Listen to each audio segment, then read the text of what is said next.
ایسا تو نہیں کہ میں اور آپ یا آپ جو مذہبی اسکالر یا مذہب کو پڑھنے پڑھانے والے وہ تھوڑا سا غلط انداز سے پیش تو نہیں کرے، کیونکہ ہمیں تو یہ نظر آتا ہے نا کہ مذہب کی ایک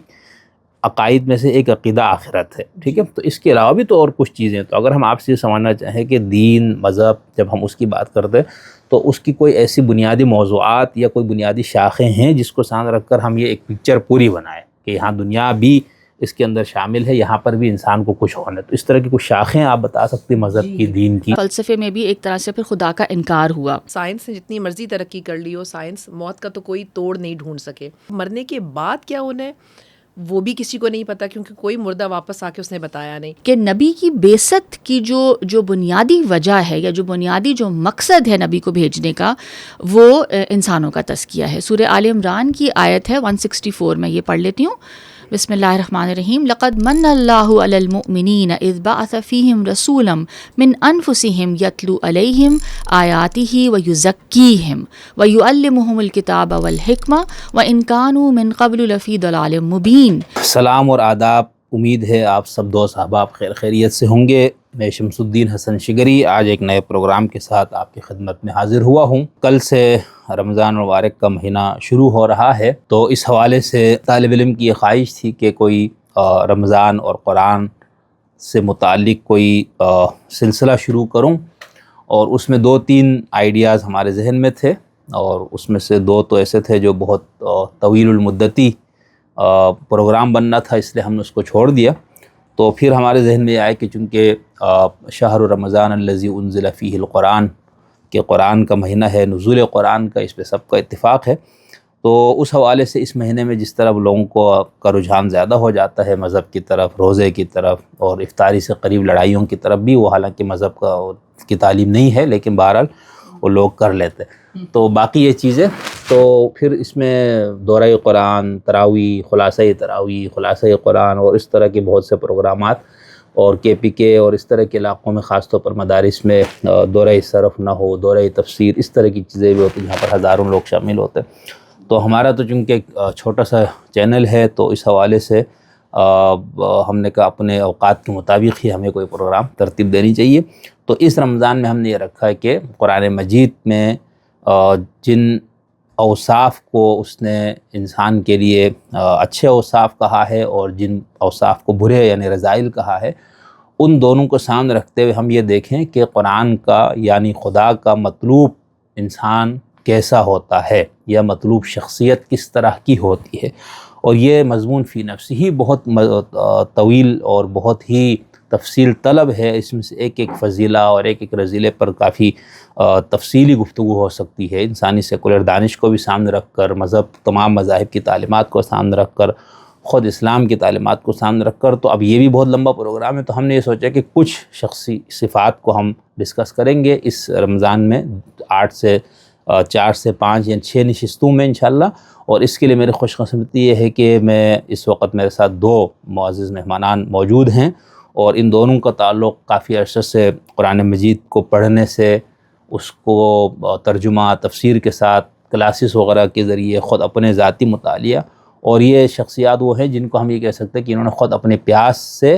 قرآن کی طرف رجوع کیا، اس کو پڑھا، دین کو پڑھا۔ تو میں نے کہا بھائی اس رمضان میں پھر ہم اس طرح رکھیں کہ اس طرح کے لوگوں کے ساتھ بھی گفتگو کی جائے جنہوں نے خود سے دین کو سمجھنے کے لیے اپنے آپ کو وقف کیا یا اس کے لیے ٹائم نکالا، اور پھر انہوں نے کس طرح سے قرآن کو فرقہ واریت سے، فرقوں سے بالاتر ہو کر انہوں نے دیکھا۔ یعنی میرا نہیں خیال کہ میرے دونوں مہمانان جو ہے ان کا کوئی فقہی مسلک لازماً ہوگا، لیکن کوئی اس طرح کا نہیں جو ہمارے فرقہ وارانہ ذہن ہوتا ہے نا کہ یہ میرا مسلک اور میرا فرقہ یہی حتمی اور حرف آخر ہے۔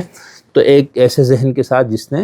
فرقہ واریت کی تنگنائیوں سے نکل کر دین کو اس کی وسیع آفاق میں سمجھنے کی کوشش کی۔ تو میں آپ دونوں کا بہت شکر گزار ہوں کہ آپ دونوں نے ہمارے اس چینل کے لیے وقت نکالا۔ میرے ساتھ موجود ہے محترمہ ارجمن عمر صاحبہ اور محترمہ جناب فرح سعید صاحبہ، تو میں ان دونوں کا شکر گزار ہوں۔ تو میں اپنی گفتگو یوں شروع کروں گا۔ اس پروگرام کا تو میں نے آپ کو مختصر بتا دیا، لیکن چونکہ ایک تمہیدی گفتگو ہے یہ ہماری، تو اس میں جب ہم قرآن، دین، دھرم کی بات کرتے ہیں تو پھر اس میں ایک سوال یہ پیدا ہوتا ہے کہ خود انسان کو مذہب کی یا دھرم کی کیا ضرورت ہے، جیسے ہمارے ہاں کے اس دور کے جو مبلغین الہاد ہے، ان کا تو یہ خیال ہے کہ بھئی اب تو انسان کو کسی مذہب کی ضرورت نہیں رہی، کیونکہ کائنات سے متعلق بہت سارے سوالوں کا جواب سائنس نے دے دیا، اور انسان کے باطن، شخصیات، شعور فلانا، اس سے متعلق بہت سے سوالوں کا جواب نفسیات نے فراہم کر دیا، اور باقی معاشرہ، سوسائٹی کو کس طرح منظم کرنا، اس کو سیکولر سیاست نے اور سیکولر اقدار نے اس کو حل کر دیا، تو ہوں اس مذہب دی کی ضرورت ہے۔ تو میں سب سے پہلے آپ کے سامنے یہی سوال رکھنا چاہوں گا کہ ہمیں مذہب کی ضرورت کیوں ہے؟ السلام علیکم سر، کیسے ہیں آپ؟ خیریت سے ہیں سر؟ سب سے پہلے تو آپ کا بہت بہت شکریہ کہ آپ نے ہمیں موقع دیا اور اس یعنی اتنے زبردست پروجیکٹ کا حصہ بنایا، اور جب آپ نے مجھے سجیسٹ کیا اس حوالے سے تو مجھے لگا کہ یہی تو کرنے کا کام ہے آج کل کے دور میں۔ اور جو آپ کا سوال ہے اس حوالے سے مجھے یہ لگتا ہے کہ مذہب یعنی آپ نے بہت ویلڈ پوائنٹس ریز کیے کہ یعنی ہمیں اپنے بیکاز ہمارا جو عقل اور جو شعور ہے، جو کلیکٹیو شعور اس قدر اب ڈیولپ ہوا ہے انسانوں کا، اینڈ سائنس کی جو ترقی ہے، اس حوالے سے ہمیں یہ نظر آتا ہے کہ انسان نے بہت کچھ دریافت کر لیا اپنی اس دنیا کے بارے میں بھی اور اپنے بارے میں بھی، اینڈ اسپیشلی جو یہ دور تھا انلائٹنمنٹ کا جو پیریڈ تھا، جس میں کہ سائنس کو بہت عروج ملا، تو اس میں تو ہمیں یہ لگتا ہے کہ سائنس جو ہے وہ بہت ایروگنٹ بھی ہو گئی، اینڈ ایک جو اپروچ آ گئی، جنرل اپروچ یہ آ گئی، پڑھے لکھے انسانوں میں بھی یہ چیز سرایت کر گئی کہ ہر چیز کا جواب اب سائنس دے سکتی ہے، اینڈ اس حوالے سے ایک جو ذہن بنا جس کو کہ اب ریکگنائز کیا جا رہا ہے کہ اٹس سائنٹزم، کہ یعنی آپ نے ہر چیز کی حتمی سچائی تک پہنچنے کا جو ذریعہ ہے وہ سائنس کو سمجھ لیا، اینڈ اس کی وجہ سے نقصان یہ ہوا کہ ہم چیزوں کے صرف ظاہری اسپیکٹ پہ فوکس اب کرنے لگ پڑے ہیں، اینڈ جو حواس خمسہ میں نہیں آتا ہمیں لگتا ہے کہ وہ جو ہے ہی نہیں، ٹھیک ہے، اینڈ کیونکہ سائنس اس قدر ایک پیمانہ بن گیا چیزوں کو ناپنے کا، سائنس نے اگر کسی چیز کو ثابت کر دیا تو بس گویا کہ جیسے وہ چیز جو ہے وحی الہی سے بھی زیادہ معتبر ہو گئی، تو یا اس نے کسی چیز کی نفی کر دی تو یا اگر اس نے کسی چیز کی نفی کر دی تو اس کے سامنے اگر کوئی الہامی متن بھی موجود ہے تو کہیں گے کہ یہ تو فرسودہ بات لگ رہی ہے۔ سائنس نے تو آج یہ ثابت کر دیا ہے کہ مثلاً اتنے سیارے ہیں، یا مثلاً یہ اسپیس کی یہ جو ہے ڈائنامکس ہے، تو پوائنٹ بینگ کہ جو ہے بیکاز آف دس اپروچ نقصان یہ ہوا کہ جو کچھ سائنس کے میتھڈ میں نہیں آ رہا تو انسانوں کو یہ لگنے لگا کہ گویا کہ اس کا کوئی وجود ہی نہیں ہے، اور اس کی وجہ سے ہم یہ دیکھتے ہیں کہ جو ہسٹری ہے کہ جس میں کہ نظر یہ آتا ہے کہ فلسفے میں بھی ایک طرح سے پھر خدا کا انکار ہوا، اور کیونکہ اس کا اتنا گہرا اثر پڑا لوگوں کے سوچوں پہ۔ لیکن جب ہمیں نظر آتا ہے کہ سائنس میں جب اس کی فاؤنڈیشنز ہلیں تو ہمیں یہ نظر آتا ہے کہ جو یعنی انسان ہل کے رہ گیا، انسان پریشان ہو گیا کہ یہ کیا ہوا، یعنی سائنس کی جو پوری جو فاؤنڈیشن جس چیز پہ ریسٹ کر رہی تھی، یعنی تو وہی ایک طرح سے ہلا دی گئی، اور پتہ یہ چلا کہ جس طرح سے سمجھا جا رہا تھا وہ اصل میں ویسا نہیں ہے، اور جو کوانٹم فزکس کا جو پھر دور شروع ہوا، اور پھر جو پتہ چلا کہ انسان کی جو اصل ہے وہ اصل میں کچھ اور ہے، تو یعنی یہ اس سے پھر فائدہ یہ ہوا کہ سائنس کو اپنی حدود کے بارے میں کچھ یعنی جانکاری ہونا شروع ہوئی، اینڈ آہستہ آہستہ سائنس کا جو یعنی ایک اپروچ تھی وہ یہ ہو گئی کہ اب سمجھ میں یہ آیا کہ کچھ ایسی چیزیں ہیں جو سائنٹیفک میتھڈ آف انکوائری میں نہیں آتی، یعنی اب یہ سمجھ میں آیا کہ سائنس کا بھی ایک دائرہ کار ہے اور اس کی لمیٹیشنز ہیں، کیونکہ وہ ایک میتھڈ ہے جو کہ انسانوں نے بنایا سچائی کو جاننے کے لیے اور اس فزیکل دنیا کی جانکاری کے لیے، and it's an amazing method, مطلب انسان نے اس کی وجہ سے بہت ترقی کی اور بہت زیادہ ہماری زندگی میں آسانیاں بھی آئیں، ٹھیک ہے، مگر لیٹس سے کہ وہ ایک میتھڈ ہے یا وہ ایک طریقہ ہے حقیقت تک پہنچنے کا۔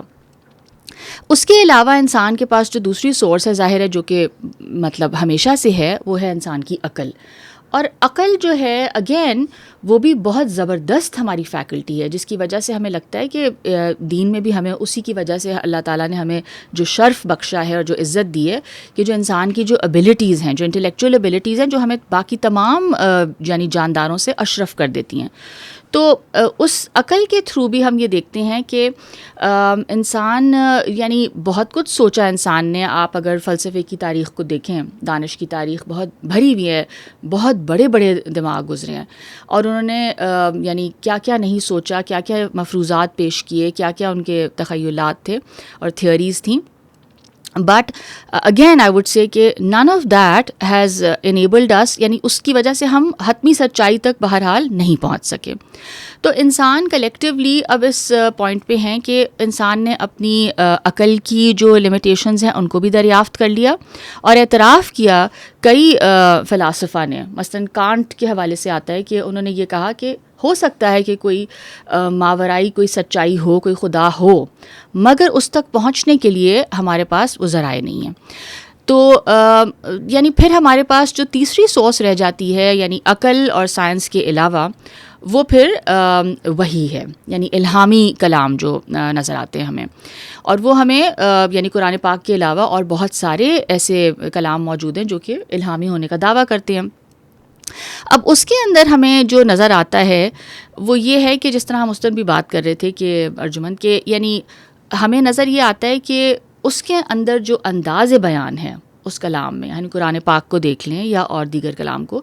تو اس میں شروع سے لے کے آخر تک یعنی انسان کی بگننگ, پھر انسان نے اس دنیا میں کیا کرنا ہے, اور پھر انسان نے جانا کہاں ہے موت کے بعد, یہ جو وجودی سوالات ہیں انسان جو فیس کرتا ہے, وہ ان کے جواب دو ٹوک انداز میں وہ دے دیتا ہے. اور آپ یعنی اس میں پھر کوئی بحث کی یا کوئی سوال کی کوئی گنجائش ہی نہیں رہتی. تو اس کی ضرورت اس لیے ہے انسان کو کیونکہ لائک آئی سیڈ دوسری کوئی سورس آپ کو یہ آنسرز نہیں دے رہی, اور یہ جو جوابات جس طرح سے ملتے ہیں اس میں جو اخلاقی تعلیم ہے اور اس میں یعنی جو زندگی کا مقصد ہے وہ اس قدر کلیئرٹی کے ساتھ بیان ہے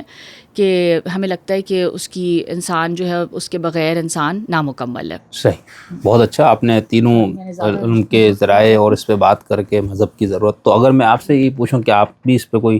روشنی ڈالنا چاہیں. جی السلام علیکم, تھینک یو سو مچ. نہیں, فرح نے بہت اچھا ڈیٹیل میں بتا دیا. بس وہی بالکل وہی بات ہے کہ جو بیسک کویشچنز ہیں کہ ہر انسان کے, چاہے وہ بہت زیادہ پڑھا لکھا بھی ہو اور بہت زیادہ اس نے,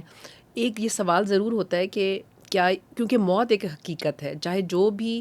دنیا کے جس مرضی کونے میں رہے اس کو یہ احساس ہے کہ مرنا تو ہے. اینڈ موت, سائنس نے جتنی مرضی ترقی کر لی ہو, سائنس موت کا تو کوئی توڑ نہیں ڈھونڈ سکے. سو یہ تو سب انسانوں کو سمجھ آ گئی ہوئی بات ہے کہ جو بھی ہو مرنا ہے. اب مرنے کے بعد کیا ہونا ہے وہ بھی کسی کو نہیں پتہ, کیونکہ کوئی مردہ واپس آ کے اس نے بتایا نہیں. سو اب سارا جو بیسکلی تگ و دو ہے وہ اس چیز میں ہے کہ مرنے کے بعد ہونا کیا ہے. تو جو مذہبی ذہن ہے, مذہبی جو وہی جو اور کوئی بھی مذہبی انسان ہو, چاہے وہ جس بھی مذہب سے تعلق رکھتا ہو, اس میں موت کے بعد کی زندگی ہے, اور وہ ایک امید بھی دلاتی ہے انسان کو,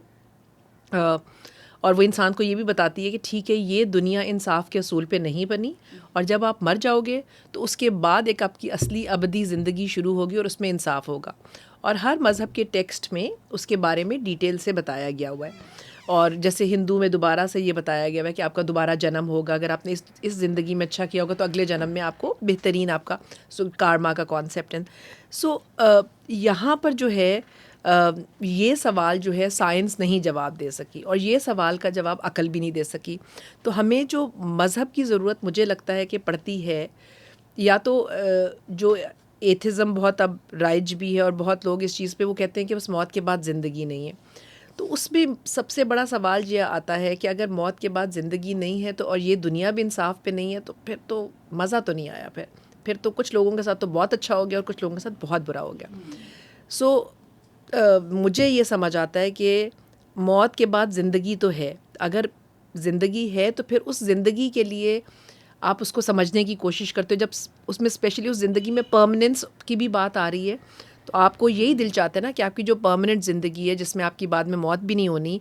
تو اس زندگی میں آپ اچھے حالت میں رہو. کیونکہ ہم اپنی یہاں 50 60 70 سالہ زندگی, 80 سالہ زندگی کو بہتر کرنے کے لیے ساری عمر لگا دیتے ہیں. اچھا گھر, اچھی گاڑی, اچھا اسکول, اچھی ایجوکیشن, ہم ساری عمر اسی طرح اسی کوششوں میں لگے رہتے ہیں. تو وائی ناٹ کہ ہم اپنی آخری زندگی کو, اخروی زندگی کو بہترین بنانے کے لیے کوئی کوشش کریں. کیونکہ آبویسلی کمفرٹیبل رہنا چاہیں گے, ہم سب رہنا چاہیں گے, اٹس ہیومن نیچر کہ ہم کمفرٹیبل, ہم نہیں چاہیں گے ہم کسی ایگنی میں ہوں آخری زندگی میں. تو یہ سوال سب سے زیادہ ضروری جو ہے کہ موت کے بعد کیا ہونا ہے, اور اس کے لیے پھر ہماری کوششیں, اس کے لیے مذہب کی ضرورت, اس کے لیے الہامی ٹیکسٹ, اور پھر اس کے لیے یہ سمجھنا کہ ہر انسان کا اپنا ہے, کہ اگر ہم مسلمان ہیں اور ہم یہ سمجھتے ہیں کہ اگر ہمارے قرآن میں الحمدللہ یقین ہے مجھے کہ قرآن میں جو یہ باتیں بتائی گئی ہیں 100% سچ ہیں, اور اللہ تعالیٰ نے بالکل سچی بات بولی ہے, تو اس کو پھر سمجھ کے کیا صرف سمجھنا ہے, کیا صرف پڑھنا ہے یا سمجھنا ہے, یا پھر اس پہ عمل بھی کرنا ہے, اور اس پر عمل کر کے پھر یہ دیکھنا کہ اللہ تعالیٰ ہم سے کس قسم کی شخصیت چاہ رہا ہے, کہ کیا میں یہ قرآن پڑھ کر صرف ثواب کی نیت سے پڑھ رہی ہوں, یا میں نے کس نیت سے, یا میں صرف اپنا تلفظ صحیح کرنے کے لیے, تجوید صحیح کرنے کے لیے, جو کہ میں اس کو بالکل انڈرمائن نہیں کری, وہ سب چیزیں نہیں. لیکن ادھر تو میں آپ سے بات میں ایک سوال کروں گا نا, یہاں پر میرا سوال یہ, آپ نے جیسے فرح سعید صاحبہ کے ساتھ اتفاق کیا, اور پھر آپ نے ایک تھوڑا سا فوکس یہ کیا کہ آپ کو آخرت یا مرنے کے بعد کی زندگی کے حوالے سے آپ کو یہ لگتا ہے کہ آپ کو مذہب کی زیادہ ضرورت محسوس ہوئی, یا ہمیں ضرورت ہے, اور قرآن مجید کو بھی ہم دیکھیں تو اس میں میرے خیال سے سب سے توحید وغیرہ کے برابر یا اس سے بھی زیادہ ہمیں لگتا ہے کہ آخرت مرنے کے بعد کی. اور اس کو ہمارے جو ایتھیسٹ تو وہ تو بالکل ہی دوسرے, ان کو تو ہم اس میں شمار نہیں کر رہے, لیکن جو مذہبی ذہن کے بھی جو لوگ ہیں, جو ریشنلسٹ بن جاتا ہے یا تھوڑا سا, تو ان کے ہاں بھی اس حوالے سے ایک تحقیر کا پہلو, یار آخرت کے لیے بس مرنے کے بعد تو بھائی ہے نا, آپ کیا کریں, اس کتاب کے اندر بہت زیادہ. لیکن سوال یہ ہے کہ کیا ایسا تو نہیں کہ میں اور آپ, یا آپ جو مذہبی اسکالر یا مذہب کو پڑھنے پڑھانے والے, وہ تھوڑا سا غلط انداز سے پیش تو نہیں کرے, کیونکہ ہمیں تو یہ نظر آتا ہے نا کہ مذہب کی ایک عقائد میں سے ایک عقیدہ آخرت ہے, ٹھیک ہے, تو اس کے علاوہ بھی تو اور کچھ چیزیں ہیں. تو اگر ہم آپ سے سمجھنا چاہیں کہ دین مذہب جب ہم اس کی بات کرتے ہیں تو اس کی کوئی ایسی بنیادی موضوعات یا کوئی بنیادی شاخیں ہیں جس کو سامنے رکھ کر ہم یہ ایک پکچر پوری بنائیں کہ یہاں دنیا بھی اس کے اندر شامل ہے, یہاں پر بھی انسان کو کچھ ہونا ہے, تو اس طرح کی کچھ شاخیں آپ بتا سکتے ہیں مذہب کی, دین کی؟ دین کو بیسکلی 4 مین برانچز میں تقسیم کیا جا سکتا ہے, کہ ایمانیات, عبادات, اخلاقیات اور شریعت. لیکن دا بیوٹی آف 4 برانچز ہے کہ وہ ساری انٹرٹوائنڈ ہیں, کہ وہ آپس میں ساری ان کی جو ہے نا, وہ اگر آپ بظاہر آپ کو 4 برانچز نظر آئیں گی, لیکن وہ ساری برانچز اینڈ میں مل کر ایک ہی ان کا اساس, ان کی بنیاد ایک ہے. سو اسی میں سے 4 برانچز نکل رہی ہیں. سو اگر کوئی شخص کہے کہ میں اخلاقیات کو تھام لوں, یا کوئی کہے کہ میں صرف ایمانیات کو تھام لوں, اگر آپ نے اس شاخ کو حقیقی طور پہ تھامنا ہے تو آپ کو اس کی اساس سمجھنی پڑے گی, اور اس کی اساس سمجھنے کے لیے باقی 3 شاخوں کو ماننا ہی پڑے گا اور ان کو تھامنا ہی پڑے گا. یہ ہو نہیں سکتا کہ آپ اس میں سے کہو کہ ہاں میں نمازی ہوں لیکن میں کسی کا حق ماروں گا, اور میں یتیم کو دھکے دوں گا اور کھانا نہیں کھلاؤں گا, اور مسکین کو کھانا نہیں کھلاؤں گا, کیونکہ یہ نماز کی روح ہی نہیں ہے. تو عبادات کی روح میں اگر آپ جا کے عبادات کی شاخ کو پکڑتے ہو, اور اخلاقیات کی یہ روح ہی نہیں ہے کہ میں کہوں جی میں بہت اچھی مسلمان ہوں, ٹھیک ہے, نماز نہیں پڑھتی, روزہ نہیں رکھتی, حج پہ جانے کا شوق نہیں ہے, زکوٰۃ نہیں دیتی, لیکن میں تو آپ بہت اچھا کر رہی ہیں, لیکن ایٹ دا سیم ٹائم آپ کو یہ سمجھنا چاہیے کہ آپ کو جب تک آپ اخلاقیات کی جس برانچ کو پکڑ کے وہ کھوکھلی ہو جائے گی, اگر جب تک آپ ساتھ ساتھ اپنی عبادات کی برانچ کو نہیں پکڑیں گے. تو ہیونگ دیٹ بلیف, ہم اپنا جو ریچول, اگر ایک نماز کے ریچول کو ہم تھوڑا سا انفولڈ کر کے دیکھیں, تو نماز از اے بیوٹیفل ریچول, جو ہم عبادات میں لوگوں کو تھوڑا سا لگتا ہے کہ ذرا مشکل ریچول ہے, کیونکہ روزے کا آپ دیکھیں صرف حکم ایک ہی دفعہ دیا گیا ہے, کیونکہ روزہ سال میں ایک دفعہ رکھتا ہے, ذرا فیسٹیوٹیز کر کے لوگ ذرا کر بھی لیتے ہیں, اور اس کے بعد لگتا ہے وہ اب اگلا سال تو جب آئے گا دیکھا جائے گا. تو رمضان کا حکم بھی قرآن میں ایک ہی دفعہ ہے جہاں تک مجھے پتہ ہے, اور اس میں کیونکہ کمپیریٹیولی نماز کے مقابلے میں یہ تھوڑا سا آسان حکم ہے, اور اس میں فدیے کا بھی زیادہ, اس میں یہ بھی ہو گیا کہ مریض ہو تو یہ چھوڑ دو, اور اس طرح اگر آپ, تو اس میں آپشنز ہی. نماز میں چونکہ آپشن نہیں ہے, دن میں 5 دفعہ پڑھنی ہے, دن تو مطلب ہر کچھ گھنٹوں بعد یہ, تو نماز ایک بہت بڑا کویشچن آ جاتا ہے لوگوں کے لیے جو اپنے آپ کو مسلمان ہم سارے اب جو کہتے بھی ہیں, ہم سب کے لیے سوال آ جاتا ہے کہ نماز پڑھتے ہوئے نماز کے لیے ایک آپ کو عادت بنانی پڑتی ہے. سو مجھے لگتا ہے کہ نماز از اے کمبینیشن. نہیں, لیکن یہ 4 شاخوں کو تھوڑا بتانا, یہ تو آپ تو صرف عبادات پہ چلی گئی. جی ایمانیات مطلب بلیف سسٹم جو پورا, یعنی اس کو ماننا ہے جو آپ کی بیس ہے, خدا, آخرت, ملائکہ یا کتابوں پر ایمان, یہ سارا وحدانیت, اللہ تعالیٰ کی وحدانیت, یعنی جو آپ کی عبادات دوسرا کیا بتایا آپ نے، اخلاقیات اور دوسرا عبادات، شریعت. اخلاقیات اور تو چوتھا یعنی یہ شریعت. تینوں چیزیں، یہ تینوں شاخیں بیس سے یا ان کی بنیاد جو ہے وہ ایمانیات پہ ہی ہے. یعنی اگر ایک بندے کا ہوگا ایمان،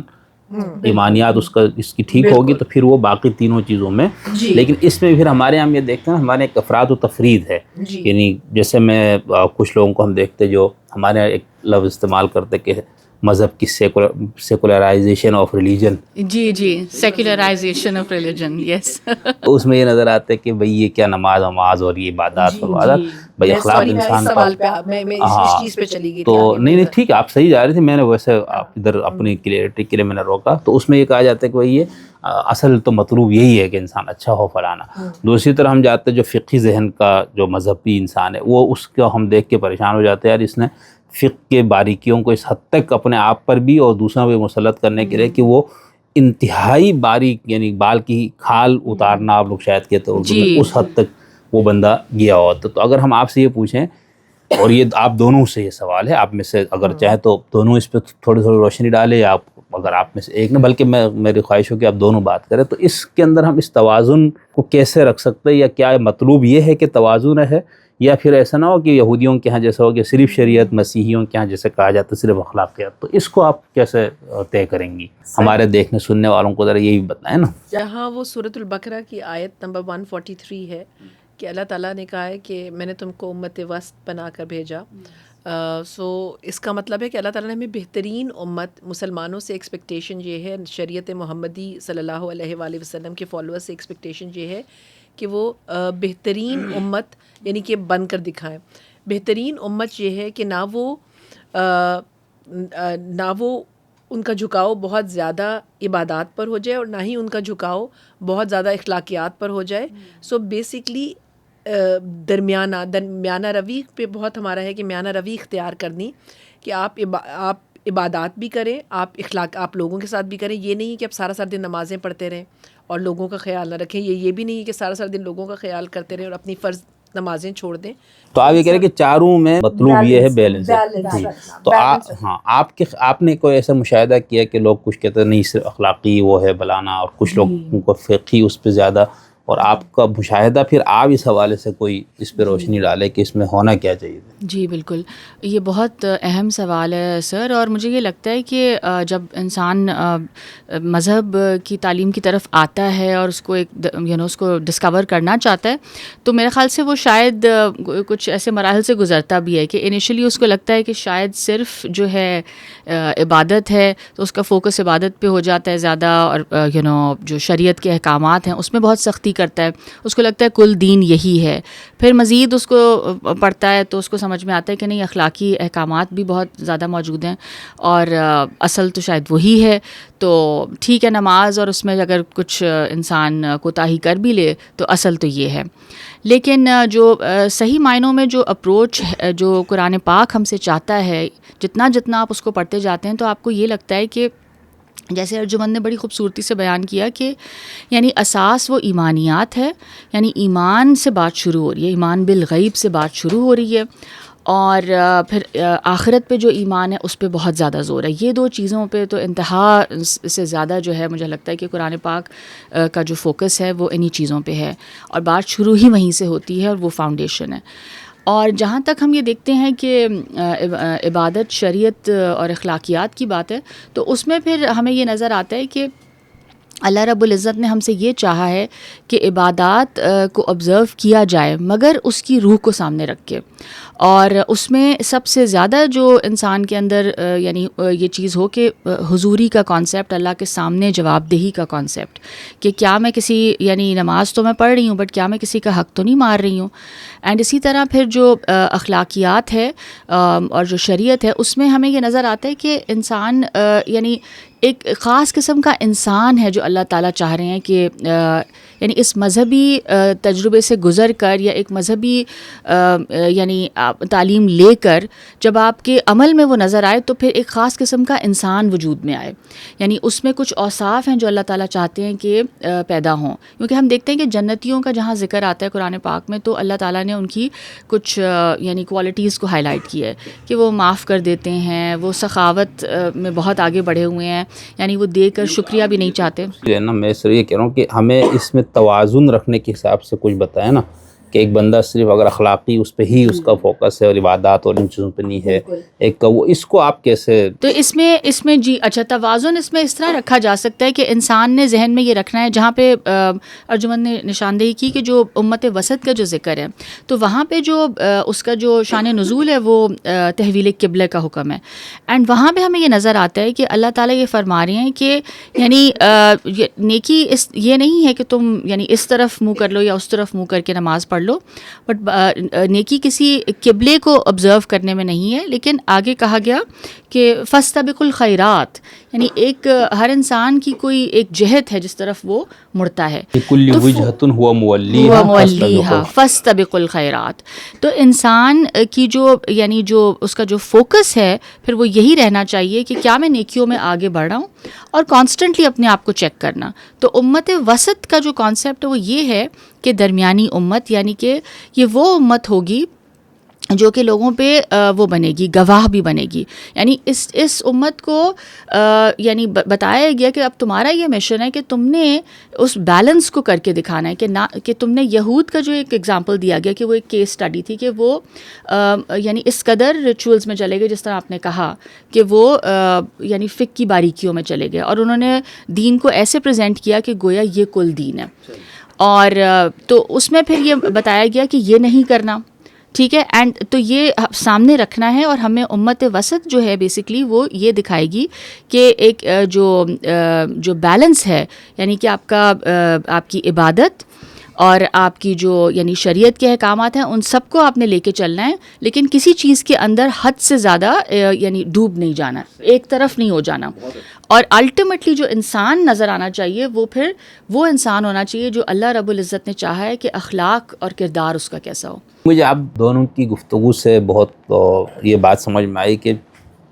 عبادات, ایمانیات, اخلاقیات اور شریعت یہ چاروں چیزیں اور باقی جتنے مذہب کے اندر دین کے اندر احکامات یعنی جو کچھ بیان کیا گیا اس کو ہم دیکھیں تو یہ انہی چاروں میں سے کسی نہ کسی سے اس کا تعلق بنے گا. لیکن مجھے یہ نظر آیا کہ آپ دونوں کی گفتگو میں زیادہ جو اصرار تھا, زور تھا, وہ یہ تھا کہ انسان کی شخصیت کی تعمیر یا ایک اچھے اوصاف کا حامل انسان, تو اس کو ہم یوں بھی شاید میں طالب علم کے طور پر آپ دونوں اس میری اصلاح فرمائیے گا, یعنی چونکہ دنیا میں رہتے ہوئے ہمارا جو تعلق ہے اس دنیا میں ایک تو خدا کے ساتھ ہے اور ایک دوسرے مذہبی نقطے نا, جو مذہب کو نہیں مانتے وہ پھر دوسری سائڈ پہ کہ دوسرے انسانوں کے ساتھ. تو دوسرے انسانوں سے جو میرا تعلق بنتا ہے نا اس میں میری عبادات کا کوئی کردار نہیں ہوگا, یعنی میں جائے قیام اللیل بہت لمبی کروں, تراویحاں پڑھوں, باقی سبھی نے اور پتہ نہیں جو بھی,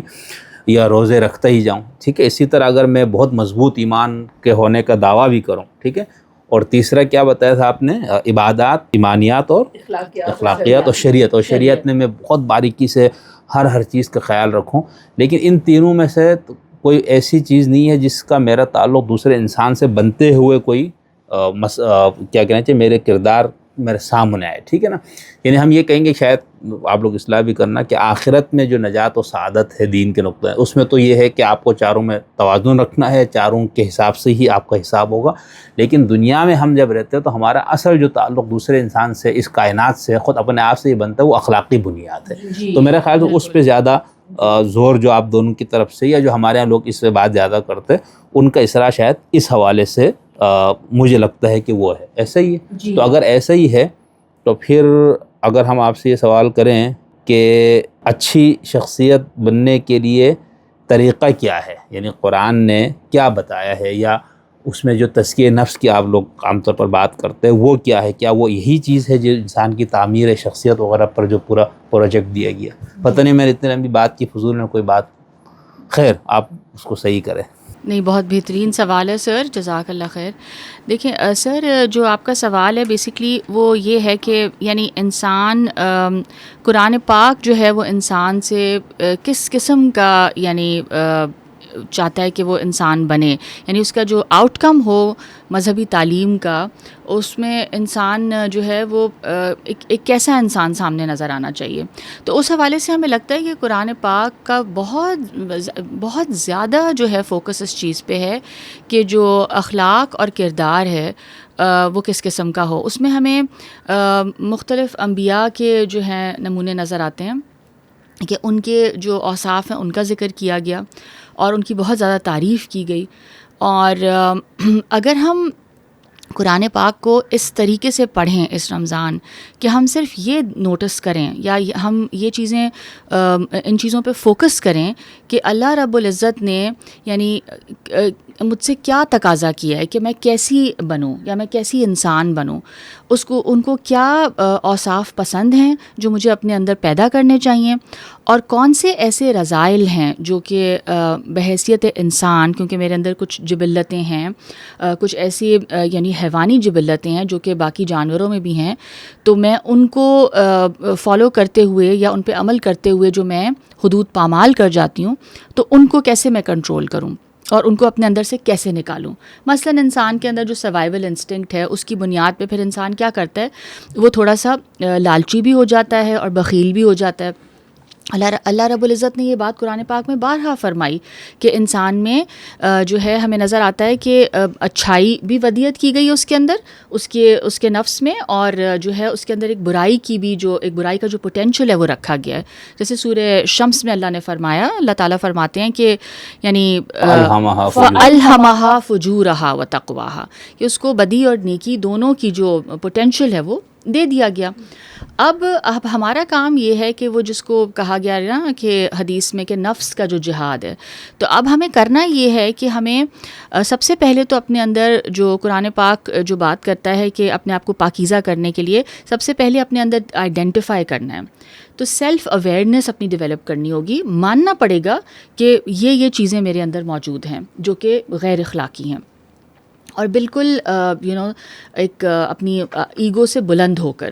اور اس کے بعد پھر جو ہے وہ بات وہاں سے شروع ہوگی. کیونکہ اگر آپ اللہ رب العزت پر ایمان لے آئے ہیں اور آپ اس آخرت کے دن کی جواب دہی پہ بھی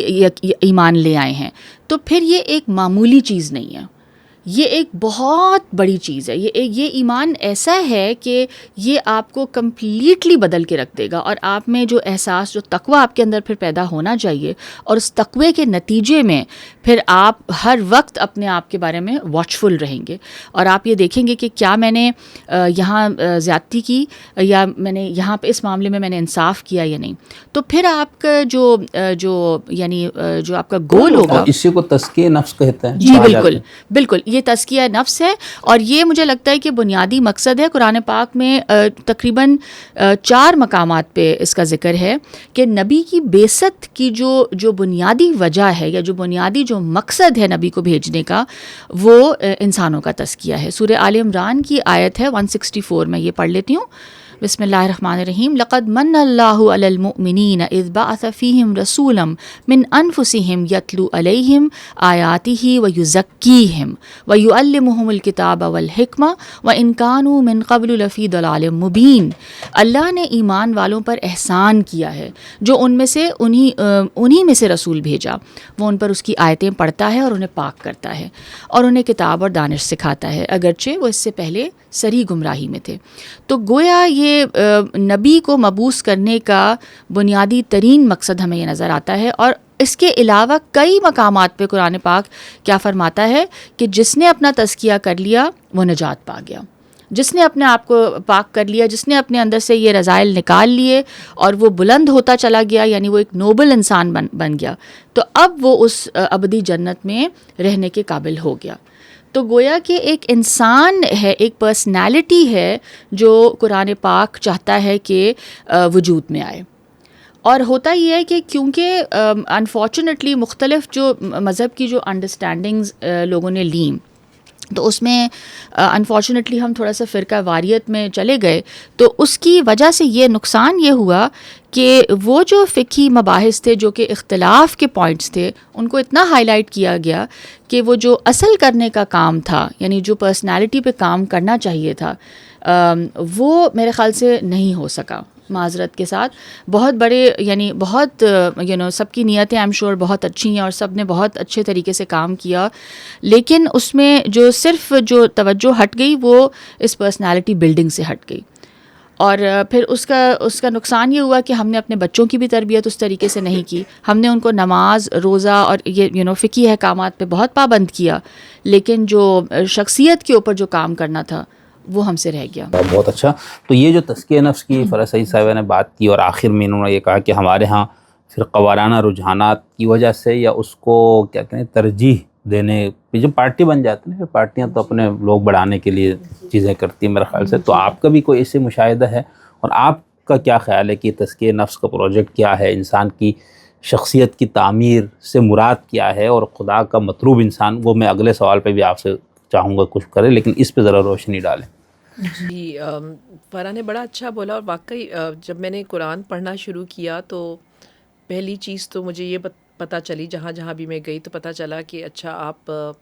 کس مسلک سے ہیں, اور اس طرح پوچھا گیا مجھ سے. اور ٹو بی آنیسٹ مجھے تھا کہ اچھا شاید میں حنفی ہوں, پھر شاید میں اہل سنت ہوں, شاید میں,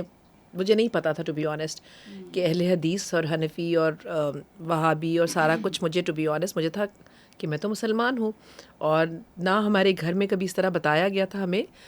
لیکن کوئی اس طرح سمجھ نہیں آتا کہ نظر نیاز دینی ہے نہیں دینی ہے. پھر اس چیز پہ اتنی شدت سے منع کیا گیا. جب آپ کسی ایک گروپ کے ساتھ ایسوسیٹ ہو جاتے ہو تو آپ کو بتایا جاتا ہے کہ یہ تو بالکل شرک کے درجے پہ جاتا ہے. پھر اب اور انسان تو ڈر بھی جاتا ہے اپنی, جب آپ نیا نیا پڑھنا شروع کرتے ہو تو آپ بہت زیادہ ڈر بھی جاتے ہو, اور آپ بعد میں بھی زیادہ ڈرتے ہو. لیکن میں تو ویسے ہی بہت ڈرتی ہوں, لیکن میرے کہنے کا مطلب ہے کہ جب آپ پڑھتے ہو تو آپ کو اچھا یعنی کہ اگر ایک پھر آپ سوچتے ہو اس چیز پہ کہ اچھا اگر اتنا شرک ہے تو دوسری پارٹی اس اتنا, یعنی کہ آپ وہ سارے, تو وہ جو ناجی فرقے کا کانسیپٹ ہے نا, جو 73 فرقے ہونے اور ایک ناجی ہو رہا, تو پہلے تو کئی سال میں اسی چیز میں رہی کہ یا اللہ مجھے کوئی ناجی فرقہ مل جائے. دن جب میں نے قرآن خود پڑھنا شروع کیا اور اس طرح اللہ تعالیٰ کا بڑا احسان کہ اچھے لوگوں سے واسطہ پڑا, تو مجھے لگتا ہے کہ انہوں نے یہ سمجھایا کہ کوئی فرقہ اس طرح ناجی نہیں ہے کہ آپ کسی ایک فرقے سے ایسوسیٹ ہو جائیں تو ناجی ہے. آپ قرآن پڑھیں, اور قرآن میں تو اس چیز کی سخت مذمت کی گئی ہے, اللہ تعالیٰ نے سخت مذمت کی ہے کہ فرقہ واریت. تو آپ قرآن پڑھ کے جس طرح اس میں شخصیت چاہ رہا ہے اللہ تعالیٰ, جس طرح اللہ تعالیٰ چاہ رہا ہے کہ آپ اپنی شخص, تو آپ اس کو پڑھیں. اس میں چاہے آپ کو, بلکہ مجھے تو مطلب بتایا گیا کہ میرے استاد نے کہ آپ یہ مت سمجھے کہ مسلمان ہی میں سے ناجی فرقہ ہوگا, مطلب کوئی بھی اچھا انسان جس کو. اور دوسری بات یہ کہ واقعی جو ایک یہ چیز بھی بتائی گئی کہ یہ ہماری جگہ ہی نہیں ہے کہ ہم سوچیں کہ فلانا شرک کر رہا ہے یا دوسرا بندہ شرک کر رہا ہے. ہمیں اپنی فکر کرنی ہے, اور جو ہمیں بات خلوص دل سے صحیح نیت سے سمجھ آ گئی وہ یس دوسرے کو بتائیں آپ, لیکن آپ, یہ میری جگہ ہی نہیں ہے کہ میں بولوں کہ فلانا دوزخی ہے, فلانا جہنمی ہے, یا فلانا نے یہ کر دیا, کیونکہ یہ اللہ کا ہے, یہ اللہ کا فیصلہ ہے, یہ اللہ کی جگہ ہے, اللہ نے فیصلہ کرنا ہے. ایک بات میں بھی کہنا چاہتی ہوں, سوری آپ کی بات میں کاٹ رہی ہوں, بٹ آپ نے جو ابھی فرقہ ناجی کی بات کی, تو اس میں جب ہم قرآن پاک سے جب دوبارہ گزرے اور کئی بار گزرے, اور ایک سمجھ میں یہ آیا کہ یعنی قرآن پاک تو بالکل اس کی تردید کر رہا ہے فرقہ واریت کی, کیونکہ جہاں یہود اور نصارہ کا ذکر آتا ہے تو کئی مقامات پہ ان کو یہ کہا گیا کہ اب حضرت ابراہیم تو ان دونوں کے لیے کامن ہے, تو ان سے یہ کہا گیا کہ کیا وہ یہودی تھے یا نصرانی تھے, یعنی حضرت ابراہیم تورات و انجیل الا من بعد, کہ تورات اور انجیل کا نزول ہی ان کے بعد نزول ہوا ہے. تو مطلب اگر تم ان کو مانتے ہو تو پھر کیا اگر وہ نجات پا چکے ہیں یا وہ تمہارے آباء الانبیاء ہیں, تو یعنی وہ کیا یہودی تھے یا نصرانی تھے؟ تو اس کا مطلب ہے کہ یعنی قرآن پاک نے بڑا دو ٹوک انداز میں کہہ دیا کہ وہ تو کرائٹیرین ہے ہی نہیں نجات کا. کسی فرقے میں ہونا جو ہے نجات کا سٹینڈرڈ ہے ہی نہیں, وہ تو ایک شخصیت ہے جو وہ چاہتا ہے, ایمان چاہتا ہے, عمل صالح چاہتا ہے, اور تزکیہ. نہیں, یہ تو آپ دونوں نے ماشاءاللہ مل کے ایک نیا موضوع کھول دیا, فرقہ ناجیہ اور 73 فرقوں والے حدیث, اور یہ بہت الجھن عام لوگوں کو, ہم سب کو ہے, مطلب کہ یہ کیا ہے اس حدیث کی. تو اس پہ بھی انشاءاللہ ہم کسی دن تفصیل سے بات کریں گے کہ یہ حدیث فی نفسی ہے کیا, اور اس کی ایک سے زائد تعبیرات کیا ہیں, اور دونوں بڑے فرقوں شیعہ سنیوں میں اس حدیث کے حوالے سے کیا کچھ پریشانی پائی گئی ہے, اس پہ کیا کچھ کلام گیا. لیکن یہ جو بات آپ نے جس طرف کرتے ہوئے یہاں پر لے آئے تو بہت خوبصورت, کہ ہم نے تعمیر شخصیت کا جو مطلوب جو قرآن کا تھا, تزکیہ نفس, جیسے آپ نے کہا کہ 4 سے زائد مقامات پر نبی کے بعثت کا مقصد بتایا, 4 مقامات پر بلکہ, کہ یزکیہم آیا تزکیہ, اور پھر ظاہر تزکیہ سے مراد یعنی دین کے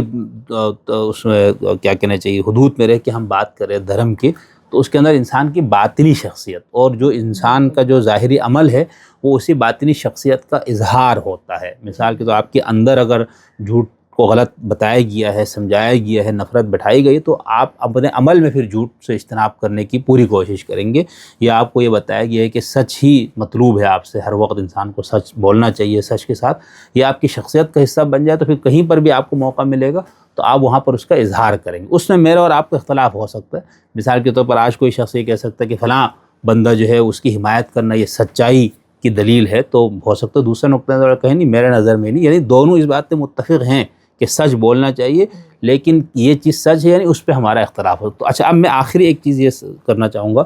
کہ میرے ذہن میں بھی یہی تھا, تو میں نے یہ رکھا تھا کہ قرآن کی مطلوب شخصیت اور اس کے مقابلے پہ ہم اپنے ہاں کی مذہبی بحثیں دیکھا آپ نے, بلکہ جیسے کہا کہ ہمارے ہاں ممبروں سے اور ان جگہوں سے اس پہ, یا گھروں سے بھی, جیسا آپ نے کہا بچوں تک کو بھی ہم نے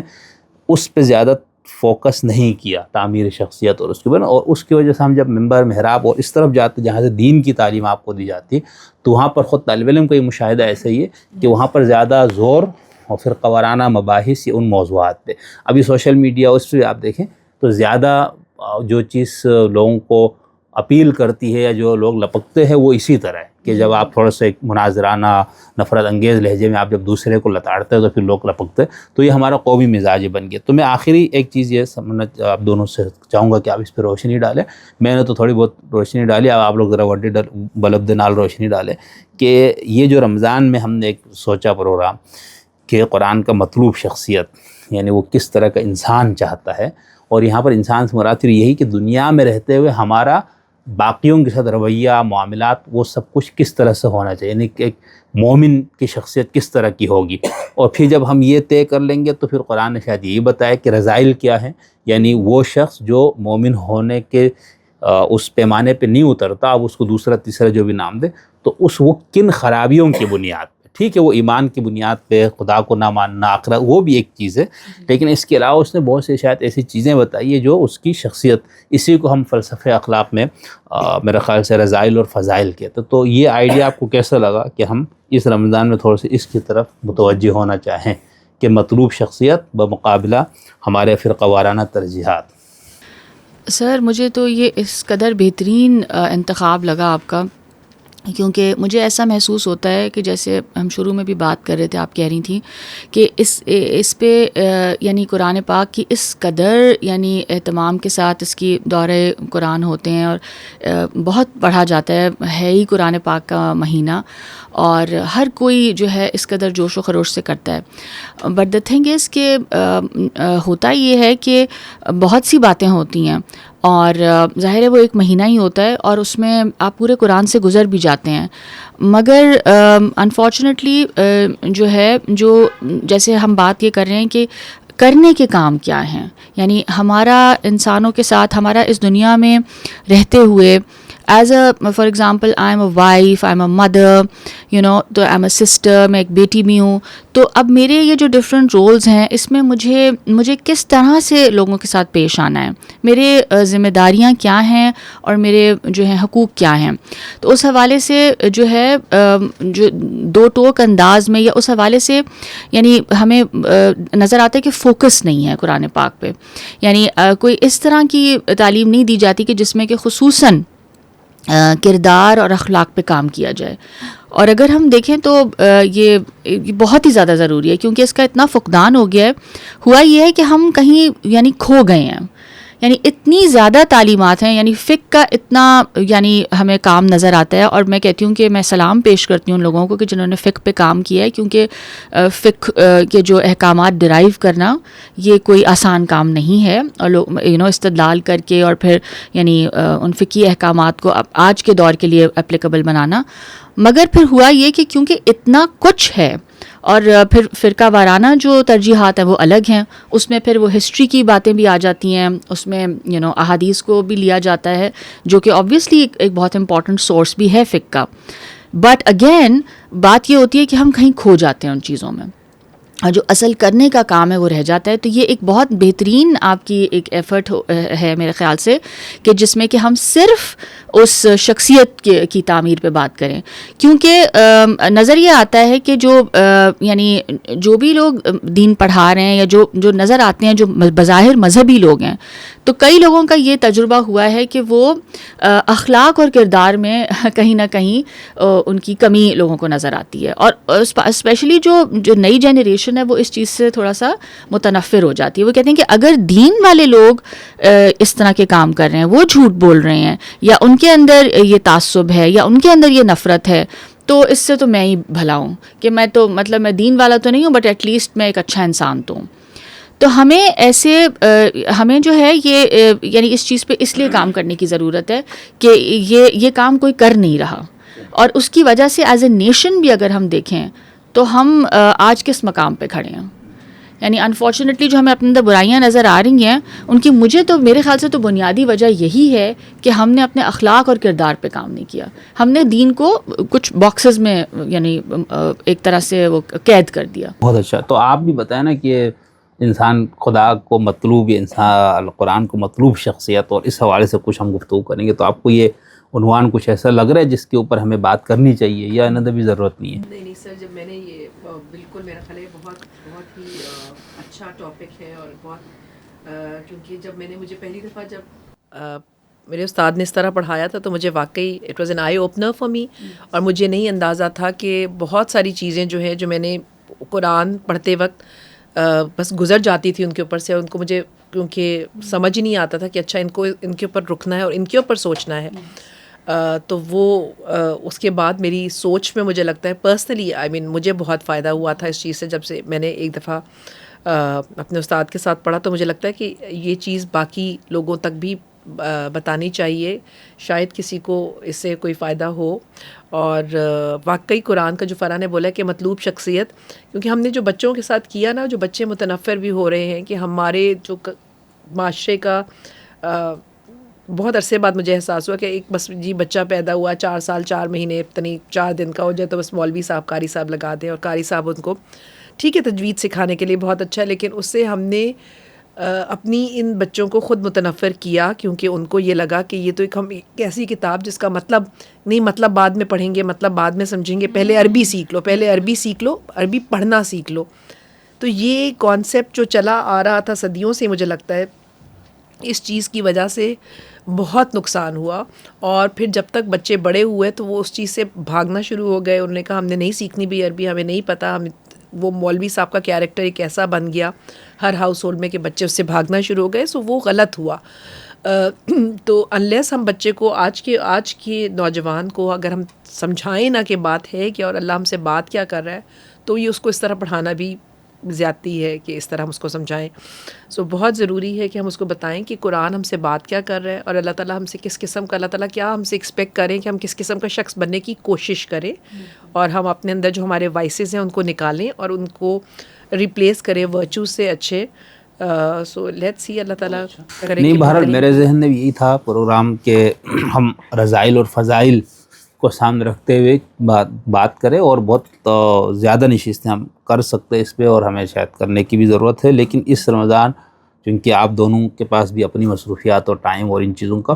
تو اس لیے میں چاہ رہا ہوں کہ ہم کوئی 4 یا 5 نشستیں اس پہ کریں جس کے اندر ہم,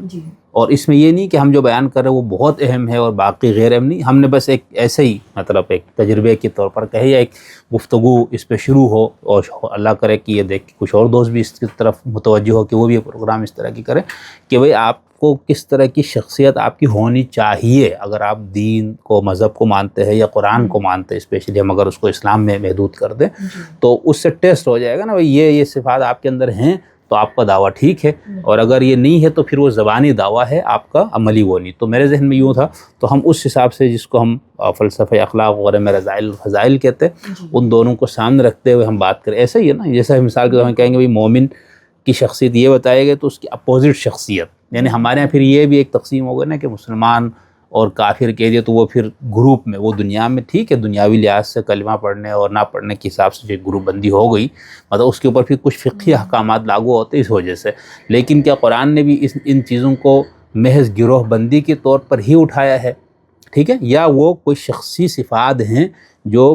ہو سکتا ہے ایک بندہ زبان سے نہ کہے کہ میں مسلمان ہوں، لیکن اس کی شخصی صفات ساری وہ ہوں جو اس کے اندر بتائی. ایک بندہ ہو سکتا ہے بہت اصرار کرتا ہو کہ میں ہی مسلمان ہوں اور میں ہی محمد صلی اللہ علیہ وسلم کو نبی مانتا ہوں فلانا، لیکن اس کی شخصی صفات کے اندر وہ تمام صفات موجود ہوں جو اس نے کفر کی یا نفاق کی یا باقی اس طرح کی چیزوں کو بتایا. تو انشاءاللہ امید ہے ہم اس کو کچھ بہتر انداز سے میں ہوسٹ کر پاؤں گا پروگرام کو. میرے معزز مہمانان تو انشاءاللہ بہت بہترین انداز سے اس پہ گفتگو کریں گی، اور انشاءاللہ پھر آپ سے اگلی نشست میں ملاقات ہوتی ہے. بہت شکریہ دیکھنے سننے کا. کوئی سوال ہے تو لازمی کیجیے، کوئی تبصرہ ہے تو شائستگی کے ساتھ تہذیب کا دامن تھامے رکھیں اور بالکل آپ تبصرہ کریں، آپ کا حق ہے. پھر انشاءاللہ آپ سے ملاقات ہوتی ہے.